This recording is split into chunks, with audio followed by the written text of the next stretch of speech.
Last video में हमने time period और फ्रीक्वेंसी फाइंड करने का तरीका सीखा था कि किसी भी वेव फॉर्म को देख के आप उसकी फ्रीक्वेंसी और उसका जो टाइम पीरियड है वो कैसे फाइंड कर सकते हैं। ठीक है, फ्रीक्वेंसी इतनी इम्पॉर्टेंट नहीं है जितना कि उस वेव फॉर्म का टाइम पीरियड फाइंड करना जो है वो इम्पॉर्टेंट है, क्योंकि ये आपको सिखाया इसलिए गया है कि टाइम पीरियड आप फाइंड कर सकें ताकि इस वैल्यू की बेस पे आगे जाके आप आरएमएस वैल्यू और एवरेज वैल्यू फाइंड कर सकें। ठीक है, सो मैंने जैसे आपको कहा था कि आपको डायरेक्टली शायद आपको इस तरह से ना कहा जाए कि आप इस वेव फॉर्म को देख के इसका टाइम पीरियड फाइंड करें, बल्कि ऐसा कहा जा सकता है कि इस वेव फॉर्म को देख के आप इसकी एवरेज वैल्यू फाइंड करके दें। सो एवरेज वैल्यू फाइंड करने के लिए आपको टाइम पीरियड जो है वो रिक्वायर होगा, इसलिए जो लास्ट लेक्चर था उसमें आपका थोड़ा सा फोकस किया गया कि आपको टाइम पीरियड किस तरह फाइंड करना है वो सिखाया जाए। सो उम्मीद है कि आपको टाइम पीरियड किसी भी वेव फॉर्म को फाइंड करना आ गया होगा। सो अभी हम नेक्स्ट चलते हैं एवरेज वैल्यू पे, या फिर जिसको हम मीन वैल्यू भी कहते हैं। अब बजाय से कि हम डायरेक्टली जंप करें डीसी सर्किट और एसी सर्किट की जो एवरेज वैल्यू है उस पर, सबसे पहले एक बेसिक उसका मीनिंग जो है वो कॉन्सेप्ट जो है वो हम समझ लेते हैं कि एवरेज वैल्यू का कॉन्सेप्ट क्या है। ठीक है, सपोज़ कि हमारे पास एक क्लास थी जिसमें हमारे पास 5 स्टूडेंट थे। ठीक है, एक स्टूडेंट के क्विज़ में मार्क्स आए हैं 10 मार्क्स, दूसरे के 5 मार्क्स, तीसरे के 8 मार्क्स, फिर उसके बाद फोर्थ जो है उसके 6 मार्क्स और फिफ्थ वाले के भी 6 मार्क्स आए। लेकिन जो है वो जो प्रिंसिपल है कॉलेज का, वो टीचर से वो पूछ रहा है कि भाई क्लास की परफॉर्मेंस कैसी है। ठीक है, अब क्लास की परफॉर्मेंस फाइंड करने के लिए अब टीचर अगर उसको एक एक स्टूडेंट का बताएगा कि भाई मेरे पास जो स्टूडेंट 1 है उसके 10 मार्क्स आए हैं, स्टूडेंट 2 के 5 मार्क्स आए हैं, स्टूडेंट 3 के 8 मार्क्स आए हैं, स्टूडेंट 4 के 6 मार्क्स आए हैं, तो ये एक जो मतलब एक एक वैल्यू बतानी जो है वो एक टीचर के लिए, प्रिंसिपल के सामने ये एक डिफ़िकल्ट टास्क है। ठीक है, कि अगर लेट्स से यहाँ पे तो हमारे पास 5 स्टूडेंट थे, लेकिन क्लास के अंदर हमारे पास 40 स्टूडेंट्स भी हो सकते हैं, 50 भी, ठीक है, इवन 100 स्टूडेंट्स भी हो सकते हैं। सो एक एक वैल्यू को बार बार एक्सप्लेन करना, बताना कि भाई मेरे पास एक स्टूडेंट के मार्क्स जो है वो 10 है, 15 है, 5 है, 8 है, ये एक बहुत बड़ा लेंथी टास्क है। ठीक है, सो इस टास्क से बचने के लिए जो है वो प्रिंसिपल जो है वो स्टूडेंट टीचर से कहता है कि मुझे आप अपनी क्लास के एवरेज मार्क्स बता दें, कि मुझे परफॉर्मेंस का अंदाज़ा लगाना है कि मेरी जो क्लास है उसकी परफॉर्मेंस कैसी है। तो परफॉर्मेंस का अंदाज़ा लगाने के लिए मुझे जस्ट एक वैल्यू चाहिए। ठीक है, उस एक वैल्यू के लिए जो है वो मैं अंदाज़ा लगा लूँगा उस वैल्यू से कि मेरी क्लास की जो वैल्यू परफॉर्मेंस है वो कैसी जा रही है। ठीक है, तो अब उसके लिए क्या करेगा टीचर, अब वो जितने भी हमारे मार्क्स आए हैं स्टूडेंट्स के, स्टूडेंट 1 के 10 मार्क्स हैं, 5 मार्क्स हैं, इन सब को सम करेगा। ठीक है, और डिवाइड कर देगा नंबर ऑफ़ स्टूडेंट्स से। ठीक है, सो 10 marks plus 5 marks plus 8 marks plus 6 marks plus 6, इन सब को प्लस किया और जितने नंबर ऑफ़ स्टूडेंट्स थे इनको उसने डिवाइड कर दिया। सो 5 स्टूडेंट्स थे, सो 5 से डिवाइड कर लिया, तो हमारे पास 35/5 विच इज़ इक्वल टू 7 आ गया। सो अब 7 मार्क्स जो है वो रिप्रेजेंट कर रहे हैं पूरी की पूरी एक क्लास को। ठीक है, सो अब एक प्रिंसिपल जो है वो ये कह सकता है कि हमारी जो क्लास के जो एवरेज मार्क्स आए हैं आउट ऑफ 10, 7 मार्क्स जो है वो एवरेज आए हैं। सो हमारी क्लास की जो परफॉर्मेंस है वो 70% तक हमारी अच्छी जा रही है, मतलब कि 10 में से 7 बच्चों ने फुल मार्क्स लिए, इस तरह से हम कह सकते हैं। ठीक है, सो ये जो टेक्निक थी, जो टिप थी, वो क्या थी कि हम छोटी छोटी वैल्यूज से बच सकें। ठीक है, अब 50 स्टूडेंट के अलग अलग से मार्क्स बताना और उनको फाइंड करना, उनको कैलकुलेट करना एक बहुत बड़ा हर्डल था। सो उसको कम करने के लिए क्या किया गया, एक एवरेज वैल्यू निकाली गई कि जिससे क्लास की परफॉर्मेंस का जो है वो अंदाज़ा लगाया जा सके। सो इसलिए हमने क्या किया, एवरेज वैल्यू को इंट्रोड्यूस करवाया। सो इसको हम एवरेज वैल्यू भी कहते हैं और इसको हम मीन वैल्यू भी कहते हैं। सो अभी तक मुझे उम्मीद है कि आपको उसका एक एवरेज वैल्यू का बेसिक कंसेप्ट जो है वो समझ आ चुका होगा। ठीक है, अब हम चलते हैं अपने डीसी सर्किट के ऊपर कि मेरे पास एक डीसी सर्किट है और मुझे उसकी एवरेज वैल्यू फाइंड करनी है। ठीक है, अब डीसी सर्किट आपको पता है कि उसका हमारा जो मैग्नीट्यूड होता है वो with respect to time change नहीं होता। अगर 1 सेकेंड पे 2 वोल्ट है, 2 सेकेंड पे भी 2 वोल्ट है, 3 सेकेंड पे भी 2 वोल्ट है और 4 सेकेंड पे भी 2 वोल्ट ही है, and up to so on. So अब अगर मुझे कोई कहता है कि इस डीसी वैल्यू की ये वोल्टेज है या करंट है, ठीक है, कुछ भी हो सकता है, मैं लेट्स से हम कहते हैं कि ये हमारे पास करंट की वेव फॉर्म है, कि मेरे पास ये डीसी करंट है और 1 सेकेंड पे इसकी जो वैल्यू है वो 2 एम्पियर है, 2 सेकंड पे इसकी वैल्यू भी 2 एम्पेयर है, 3 पे भी 2 एम्पेयर है। सो जितने भी मेरे पास ये नंबर्स हैं हर टाइम इंस्टेंट पे मेरे पास जो वैल्यू आ रही है वो 2 एम्पेयर की आ रही है। तो इसकी डीसी वैल्यू में फाइंड करूँगा तो क्या तरीका होगा, देखें जी, amplitude of 1 second 2 ampere, amplitude of 2 second 2 ampere, and up to 4 second मेरे पास कितना आ रहा है, 2 एम्पेयर ही आ रहा है। सो एवरेज वैल्यू मेरे पास कितनी हो जाएगी, इन सब को मैं सम कर दूंगा 2 + 2 + 2 + 2 और divide by total number of time, कितने सेकंड के लिए मैं फाइंड कर रहा हूँ, 4 सेकंड के लिए, तो टोटल डिवाइड बाई 4 कर दूंगा मैं। सो मेरे पास कितनी वैल्यू आ गई, 2 एम्पेयर। अब आप यहाँ पे देखें कि जो मेरे पास एक सिंगल वैल्यू आ रही थी 1 सेकेंड के लिए, ठीक है, वही वैल्यू मेरे पास आई इसकी एवरेज, ठीक है। अब इससे मैंने क्या कंक्लूड किया, मैंने इससे ये कंक्लूड कर लिया कि मेरे पास जो डीसी सर्किट्स हैं मुझे उनकी एवरेज वैल्यू फाइंड करने की ज़रूरत नहीं है, ठीक है। मेरे पास अगर 1 सेकंड पे वैल्यू आ रही है, 2 सेकंड पे वैल्यू आ रही है, तो मेरे pass through out the circuit मेरे पास जो वैल्यू होगी, एवरेज वैल्यू जो होगी वो सेम रहेगी, जो कि मैक्सिमम वैल्यू होगी उसकी सिग्नल की। इस तरह से हमने ये चीज़ कंक्लूड की कि हमें डीसी सर्किट्स में, डीसी सिग्नल्स में हमें एवरेज वैल्यू फाइंड करने की नीड नहीं थी।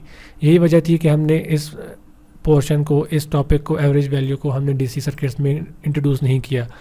अब एसी सर्किट की बात करते हैं हम, तो एसी सर्किट में हमें पता है कि हमारे पास अब एम्पलीट्यूड की जो वैल्यू है वो हर सेकंड पे विद रिस्पेक्ट टू टाइम वो चेंज हो रही है, ठीक है।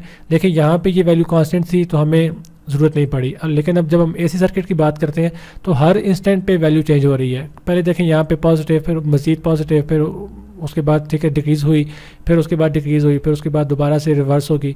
ये इस तरह का सिग्नल के लिए अब हमें एवरेज वैल्यू रिक्वायर है, ठीक है। अब ये एवरेज वैल्यू हमें क्यों रिक्वायर है कि देखें, अगर मैं वोल्टेज की वैल्यू फाइंड करना चाह रहा हूँ तो मुझे हर वैल्यू के लिए टाइम जो है डिफाइन करना पड़ रहा है, ठीक है। अगर मुझे कोई ये वेव फॉर्म दे और मुझे कोई कहे कि भाई मुझे वोल्टेज की वैल्यू बताओ, तो सबसे पहले मेरा यही क्वेश्चन होगा कि भाई किस टाइम के लिए मैं आप लोगों को जो है वोल्टेज की वैल्यू बताऊं, ठीक है। अगर ये मेरा वोल्टेज का सिग्नल है तो मैं उससे ये पूछूंगा कि भाई तुम मुझसे किस टाइम के लिए वोल्टेज की वैल्यू पूछ रहे हो।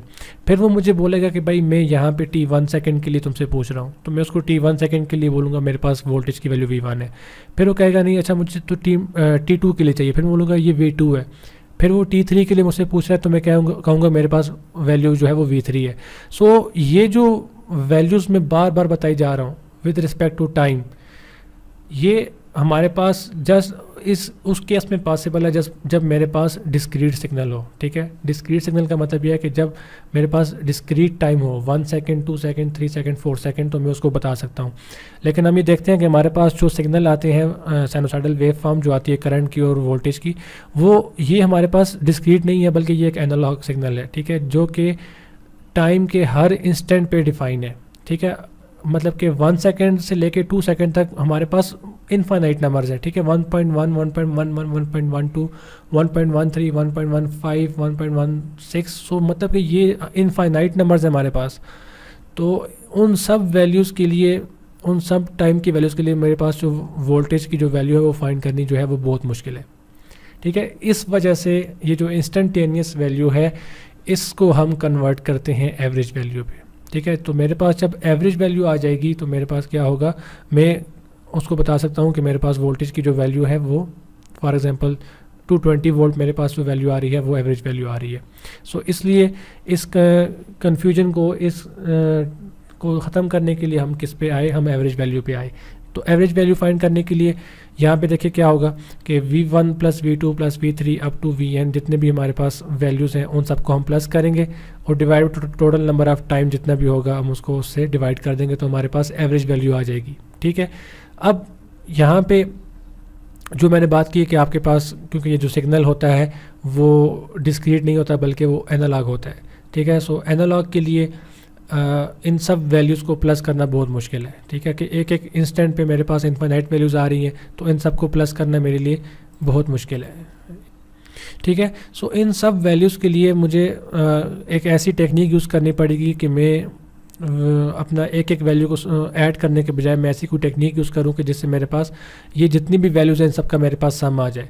तो इस सम को फाइंड करने के लिए जो टेक्निक है वो मेरे पास है इंटीग्रेशन, ठीक है। और डेफिनेट इंटीग्रेशन इसे हम कहते हैं कि मैं अगर इस सिग्नल का, ये मेरे पास सिग्नल की वेव फॉर्म गिवन है, ठीक है, एक साइनोसाइडल सिग्नल है मेरे पास। अगर मैं इस साइनोसाइडल सिग्नल को जो है वो 0 टाइम से लेके t टाइम तक अगर मैं इसको इंटीग्रेट कर लूँ, तो ये जो इंटीग्रेशन है ये मुझे क्या दे देगी, मुझे ये इस पूरे जो कर्व है इसके नीचे जितना भी एरिया है वो सबका मुझे समेशन दे देगी, ठीक है। ये मेरे पास कॉन्सेप्ट है किसका, डेफिनेट इंटीग्रल का, कि जब मैं डेफिनेट इंटीग्रल को यूज़ करता हूँ तो ये क्या होगा कि ये छोटी छोटी जितनी भी वैल्यूज़ हैं v1 से लेके v2 तक जितनी भी वैल्यूज़ हैं उन सबको ये सम कर देगा। तो मुझे यहाँ पे ये इंटीग्रेशन की हेल्प से मैं क्या कर दूंगा, मुझे ये वैल्यू सारी की सारी नॉन हो जाएंगी। सो ये एरिया मुझे मिल जाएगा with the help of integration. अब जब ये मुझे एरिया मिल गया with the help of integration, मैं उस एरिया को डिवाइड कर दूंगा टाइम से, टोटल नंबर ऑफ़ टाइम। तो क्या मुझे एवरेज वैल्यू मिल जाएगी, ऑब्वियसली, ठीक है, ऑब्वियसली मुझे मिल जाएगी, क्योंकि फार्मूला क्या था कि टोटल नंबर ऑफ़ जो वैल्यूज़ हैं वो डिवाइडेड बाय, मतलब कि जो एम्पलीट्यूड मेरे आ रहे हैं वो divide by total number of time. तो मैं वही काम कर रहा हूँ कि मैं यहाँ पे पहले उन सब सिग्नल्स को सम कर रहा हूँ with the help of integration, और उसको मैं फिर डिवाइड कर रहा हूँ टोटल टाइम पीरियड से। तो ये मेरे पास जो है वो टाइम पीरियड है। सो अब हम क्या करेंगे, हम इंटीग्रेशन की हेल्प से एवरेज वैल्यू फाइंड करेंगे, ठीक है।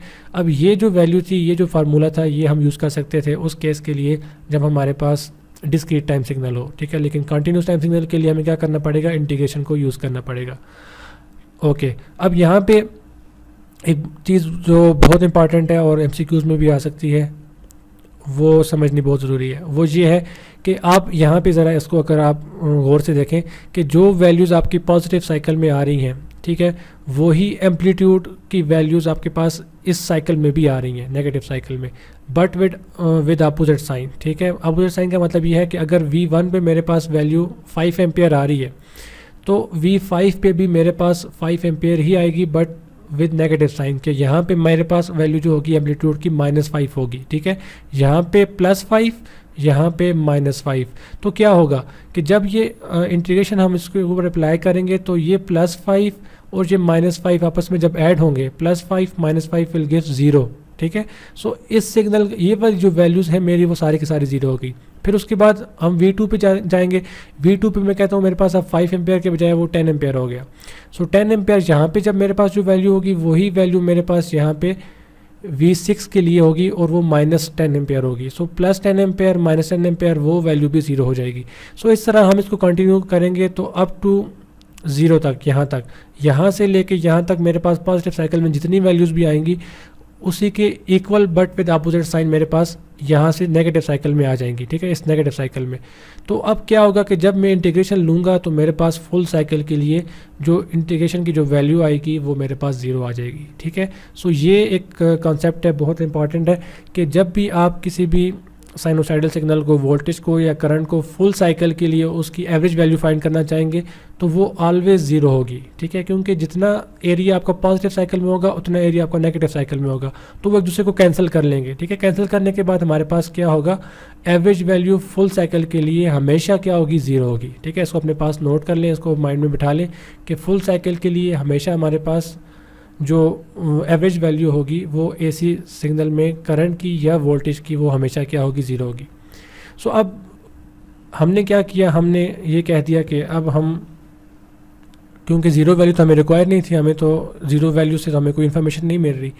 एक्चुअल हम देख रहे थे कि हमारे पास इंस्टेंटेनियस वैल्यू आ रही थी यहाँ पे, लेकिन एवरेज वैल्यू जब हमने फाइंड की तो वो 0 आ गई। तो इसका सोल्यूशन इस तरह से प्रोवाइड किया गया कि हमने क्या किया, इस टाइम को, ठीक है, ये जो टोटल टाइम था इसको हमने डिवाइड कर लिया टू पार्ट्स में, ठीक है। पहला पार्ट हमने ये कहा कि भाई हम पॉजिटिव साइकिल के लिए इस वोल्टेज की एवरेज वैल्यू फाइंड कर लेंगे, फिर उसके बाद हम नेगेटिव साइकिल के लिए इसकी वो वैल्यू फाइंड कर लेंगे। तो उसके लिए हमने क्या किया, देखें यहाँ पे 0 से लेके 2 तक मेरे पास इंटीग्रेशन में कर रहा था, लेकिन अब मैं क्या करूँगा, 0 से लेके t/2 तक, मतलब कि हाफ टाइम के लिए मैं इंटीग्रेशन करूँगा और उसकी वैल्यू फाइंड करूँगा, ठीक है, जो कि मैं यहाँ पे इस मेथड में कर रहा हूँ कि इसको मैंने ओपन कर लिया।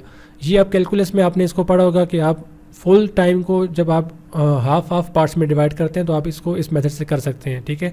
0 से लेके t/2 तक, फिर t/2 से t तक। सो ये देखें, 0 से लेके t/2, फिर t/2 से t तक आपने इस पूरे की इंटीग्रेशन कर ली। सो इसको हम इस तरह से, इस इक्वेशन को हम इस तरह से लिख सकते हैं। ठीक है। अब जब हमने इस तरह से इस इक्वेशन को लिख के ब्रेक कर दिया तो अब ऐसे होगा कि ये वैल्यू मेरे पास दे देगा पॉजिटिव साइकिल के लिए, ये वैल्यू मेरे पास दे देगा नेगेटिव साइकिल के लिए। तो इस तरह मेरे पास दो डिफरेंट वैल्यूज़ आ जाएंगी, ठीक है।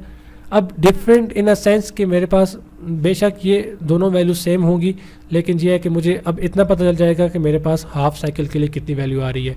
तो जब भी आपके पास साइनोसाइडल वोल्टेज की या करंट की बात की जाए कि आपने उसकी एवरेज वैल्यू फाइंड करनी है, तो ये ऑब्वियस होगा, ठीक है, ये ऑब्वियस होगा कि आपसे वो हाफ साइकिल की बात कर रहा है, अनलेस एंड अनटिल वो खुद स्पेसिफाई ना कर दे कि वो फुल साइकिल के लिए पूछ रहा है आपसे, ठीक है। अगर एमसीक्यू आता है कि आपने एक साइनोसाइडल सिग्नल है वोल्टेज का, आपने इसकी एवरेज वैल्यू फाइंड करनी है, तो अगर आपको वो स्पेसिफाई नहीं करता कि फुल साइकिल के लिए इसकी एवरेज वैल्यू फाइंड करनी है, तो उस टाइम पे आप उसकी जस्ट हाफ साइकिल के लिए एवरेज वैल्यू फाइंड करके आंसर में टिक कर देंगे।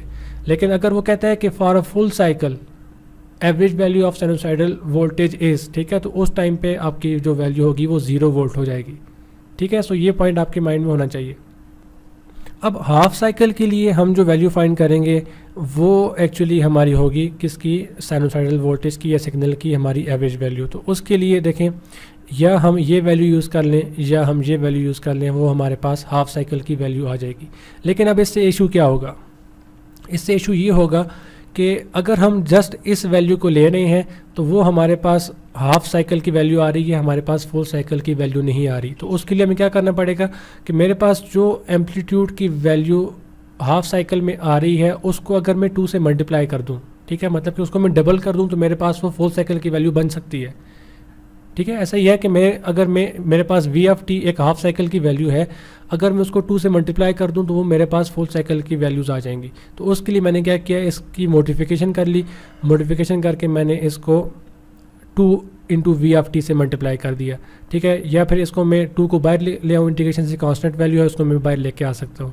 तो अब मेरे पास क्या हुआ कि मैं आइदर ए प्लस या ए माइनस में कोई भी वैल्यू यूज़ करूं तो मेरे पास अब इस पूरी वेव फॉर्म की जो मतलब कि वैल्यू है वो मेरे पास एवरेज वैल्यू आ सकती है।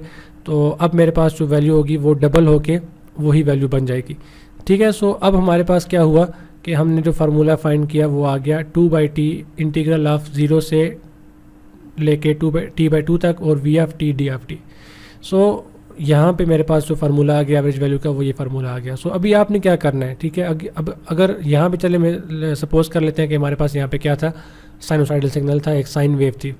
तो यहाँ पे v ऑफ टी की जगह मेरे पास जो फंक्शन की वैल्यू आ जाएगी वो sine of t d of t आ जाएगी, ठीक है। और टाइम पीरियड क्योंकि नोन होता है, आप इसका टाइम पीरियड फाइंड कर लेंगे, वो वैल्यू आप यहाँ पे डाल देंगे, एक कांस्टेंट वैल्यू बाहर आ जाएगी। इंटीग्रेशन आप साइन की करेंगे, ठीक है, डेफिनेट इंटीग्रल आप यूज़ करके आप उसकी वैल्यू फाइंड कर लेंगे, तो आपके पास जो एवरेज वैल्यू है वो आ जाएगी, ठीक है। अब इन केस के आपके पास मैं कहता हूँ कि साइनोसाइडल फंक्शन नहीं है, ठीक है, ये साइन फंक्शन था, ये आपके पास फंक्शन नहीं है, आपके पास एक ट्राइंगुलर फंक्शन आ गया। तो उसके लिए आप क्या करेंगे, आपको इस फार्मूले के अंदर, ठीक है, इस फार्मूले के अंदर जहाँ पे वी ऑफ टी है वहाँ पे अब साइन की जगह इस सिग्नल की वैल्यूज़ डालनी पड़ेंगी, ठीक है। अगर मैं चाहता हूँ कि मेरे पास इस सिग्नल के लिए 0.2 सेकंड के लिए मेरे पास जो है वो सिग्नल की वैल्यू आए, एवरेज वैल्यू आए, तो मुझे क्या करना पड़ेगा, मुझे इंटीग्रेशन करनी पड़ेगी 2 पार्ट्स में। पहले मैं इंटीग्रेशन करूँगा 0 से लेके 0.1 सेकंड तक जो मेरे सिग्नल की वैल्यू होगी वो, ठीक है, वो यहाँ से लेके यहाँ तक एक स्लोप की वैल्यू बन रही है। अब स्लोप की वैल्यू कैसे फाइंड करते हैं, देखें, ये मेरे पास चेंज इन y है ये वैल्यू, और ये मेरे पास चेंज इन x है। सो स्लोप की वैल्यू आपको पता है y2 minus y1 divided by x2 minus x1। सो इस तरह से आप क्या करेंगे, इस वैल्यू की, इस जो स्लोप की जो वैल्यू है वो फाइंड कर लेंगे, ठीक है। उसको फिर इंटीग्रेट करेंगे, फिर उसके बाद इस वैल्यू को, इस स्लोप की वैल्यू जो है वो फाइंड करेंगे और उसको इंटीग्रेट करेंगे, तो आपके पास ये जो सिग्नल है पूरा इसकी वैल्यू वी ऑफ टी की जगह पे आ जाएगी। और टोटल टाइम जो है वो आपका यहाँ पे आप देख सकते हैं कि टाइम पीरियड हमारा कितना है, 0.2 सेकंड का। 0.2 सेकंड के मल्टीपल के बाद आपके पास देखें सिग्नल दोबारा रिपीट हो रहा है। सो ये इस तरह से आप क्या कर सकते हैं, अब आपको फार्मूला मिल गया, ठीक है, आपको मेथड का पता चल गया। अभी आप किसी भी वेव फॉर्म का जो है वो, किसी भी वेव फॉर्म की जो एवरेज वैल्यू है वो आप फाइंड कर सकते हैं। और ये सारा आपके पास जो कॉन्सेप्ट है वो किसका था, एवरेज वैल्यू का था। सो डिफरेंट वैल्यूज़ जो है वो साइन की, ट्रायंगुलर की, स्क्वायर वेव की और ये सॉटूथ वेव है, इसकी जब वैल्यूज़ हम पुट करते हैं ऊपर वाले फार्मूले में तो हमारे पास जो वैल्यूज़ मिलती हैं हमें, वो अगर हमारे पास कोई भी साइन वेव फॉर्म है, ठीक है, तो मैं उसकी एब्सोल्यूट वैल्यू ले रहा हूँ, ठीक है। एब्सोल्यूट में मुझे पता है कि मेरे पास पॉजिटिव और नेगेटिव दोनों वैल्यूज़ आ जाएगी, ठीक है। तो वो मेरे पास, अगर मेरे पास कोई भी साइन का फंक्शन है, ठीक है, और मुझे उसकी एवरेज वैल्यू फाइंड करनी है, तो मुझे एक शॉर्टकट यहाँ पे मिल गई, वो ये मिली कि मेरे पास अगर उस साइन फंक्शन में पीक वैल्यू मुझे नोन हो तो मैं उसको 0.637 से मल्टीप्लाई कर दूंगा, तो मेरे पास कौन सी वैल्यू आ जाएगी, उसकी एवरेज वैल्यू आ जाएगी, ठीक है। लेट्स से मैं कहता हूँ कि ये मेरे पास साइन का फंक्शन था ये, ठीक है, और मुझे कहा गया था कि मैं इसकी एवरेज वैल्यू फाइंड करूं। तो यहाँ पे देखिए मेरे पास वी पीक जो है वो पीक एम्पलीट्यूड वैल्यू मेरे पास कितनी है, 1 की है। तो इसकी मेरे पास जो एवरेज वैल्यू आ जाएगी वो कितनी आ जाएगी, यहाँ पे देखें 0.637 इंटू 1, तो मेरे पास एवरेज वैल्यू कितनी आ जाएगी, 0.637, ठीक है। सो इस तरह से मैं डायरेक्टली भी फाइंड कर सकता हूँ। फिर उसके बाद अगर मुझसे पूछा जाए कि मेरे पास ये एक ट्रायंगुलर वेव है, ठीक है, और इस ट्रायंगुलर वेव का मुझे फाइंड करना है एवरेज वैल्यू, तो उसके लिए देखें ट्रायंगुलर वेव फॉर्म की एवरेज वैल्यू मेरे पास 0 होगी। अब ये कैसे आएगी मैं आपको प्रूव करता हूँ। देखें जो स्लोप मेरे पास इस एरिया में आएगा, इस एरिया में जो स्लोप मेरे पास आएगा उसी का नेगेटिव पोर्शन मेरे पास यहाँ पे आ रहा होगा, ठीक है। तो अब पूरे टाइम पीरियड के लिए मैं इसको फाइंड करूँगा 0 से लेकर 0.2 सेकंड के लिए, तो मेरे पास एवरेज वैल्यू इसमें कितनी आ जाएगी, 0 आ जाएगी, ठीक है। ट्रायंगुलर वेव फॉर्म हमारे पास एवरेज वैल्यू हमेशा हमारे पास कितनी होगी, 0 होगी। फिर उसके बाद स्क्वायर वेव फॉर्म है, स्क्वायर के लिए ये मेरे पास सिग्नल है, तो इसके लिए जितनी इसकी पीक वैल्यू होगी वही मेरी एवरेज वैल्यू भी होगी, ठीक है। और उसके बाद सॉटूथ वेव फॉर्म है, सॉटूथ के लिए मुझे इसकी जो पीक वैल्यू है, यहाँ पे देखें 1 जो है वो इसकी पीक वैल्यू है, इसको मुझे 0.5 से मल्टीप्लाई करवा दूँ तो मेरे पास एवरेज वैल्यू आ जाएगी। सो हम ये यहाँ पे मतलब कि आज की जो वीडियो थी इसमें हमने जो चीज़ सीखी वो क्या थी कि किस तरह हम डिफरेंट सिग्नल्स की जो एवरेज वैल्यू है वो फाइंड कर सकते हैं। और ये कॉन्सेप्ट जो था वो बहुत इंपॉर्टेंट था, और ये हमने देखा कि हम एवरेज वैल्यूज़ क्यों फाइंड कर रहे हैं, क्यों ज़रूरत पड़ी हमें किसी भी वोल्टेज की, किसी भी करंट की एवरेज वैल्यूज़ फाइंड करने की ज़रूरत क्यों पड़ी। सो उम्मीद है कि एवरेज वैल्यू का जो कॉन्सेप्ट है आपको समझ आ चुका होगा। नेक्स्ट वीडियो में हम आरएमएस वैल्यूज़ को फाइंड करेंगे और उसके बाद कुछ एग्जांपल्स हैं जिनको सॉल्व करके हम फेजर्स पे जाएंगे, ठीक है। फेजर्स को स्टडीज़ करने के बाद हम जो इसके एमसीक्यूज़ हैं वो हम सॉल्व करेंगे, तो इंशाल्लाह आपका ये जो एसी फंडामेंटल्स का जो पोर्शन है वो कवर हो जाएगा।